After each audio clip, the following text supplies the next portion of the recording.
6 নম্বৰটো চোৱা তলৰ তালিকাখনৰ কোনটো হিন্দু আৰবীয় সংখ্যাই কোনটো ৰোমান সংখ্যা বুজাইছে ইয়াৰ লগত তাৰমানে মিলামিলি কৰিব লাগে কোনটোৰ লগত কোনটো হ'ব আমি 1 নম্বৰৰ পৰা চাই যাম এইটো 545 545 500 কেনেকুৱা আছিলে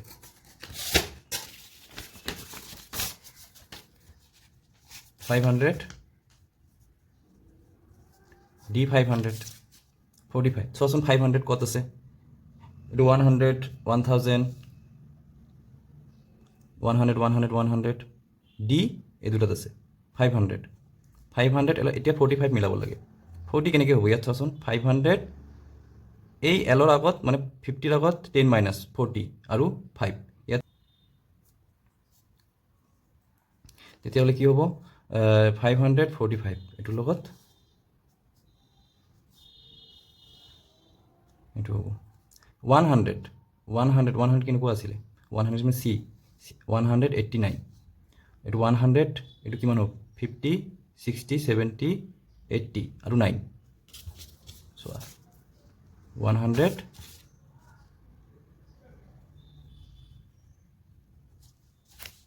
189 100 50 আৰু 30 80 আৰু 9 189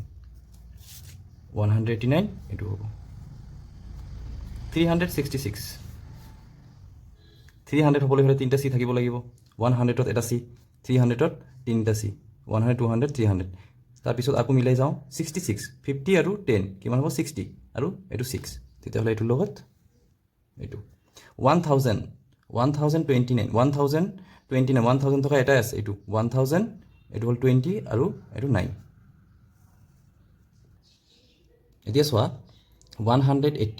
118 ইয়াতে 100 থকা দুটাই আছে এই দুটাৰ ভিতৰত এটা হ'ব এতিয়া চাওঁ কোনটো হ'ব 100 ইয়াতো আছে ইয়াতো আছে কিন্তু 100 কিমান আছিলে 18 10 আৰু 8 কিমান হয় 18 100 হৈ গ'ল 118 202 এতিয়া ক'ত পাম চোৱাচোন কোনটো আছে এইটো আছে আৰু এইটো আছে ইয়াতেতো ভুল যেন লাগিছে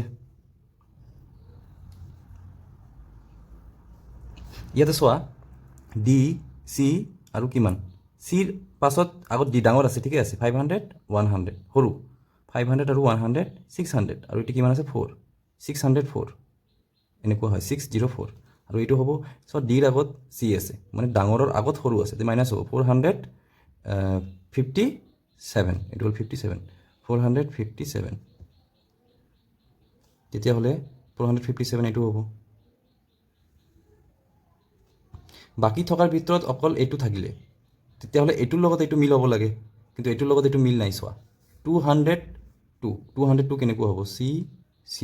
202 এনেকুৱা হ'ব এনেকুৱা চোৱাচোন ইয়াত আছে নেকি ইয়াতে নাই তেতিয়াহ'লে এইটো প্ৰিণ্টিং মিষ্টেক হ'ব 202 নাই এইটো হৈ যাব 604 তোমালোকে এইটো কাটি দি এনেকৈ লিখিবা চি মানে 100 200 আৰু 2 এইটোৰ লগত তেতিয়াহ'লে এইটো হ'ব এইটো কিন্তু নহয় এইটো ভুল দিয়া আছে হয় আমাক এইটো চেঞ্জ কৰিব লাগিব নহ'লে এইটো চেঞ্জ কৰিব লাগিব ইয়াতে লিখিব লাগিব 604 নহ'লে ইয়াতে লিখিব লাগিব 202 নহ'লে নিমিলে তোমালোকে নিজে চাব পাৰা এইটো ভুল আছে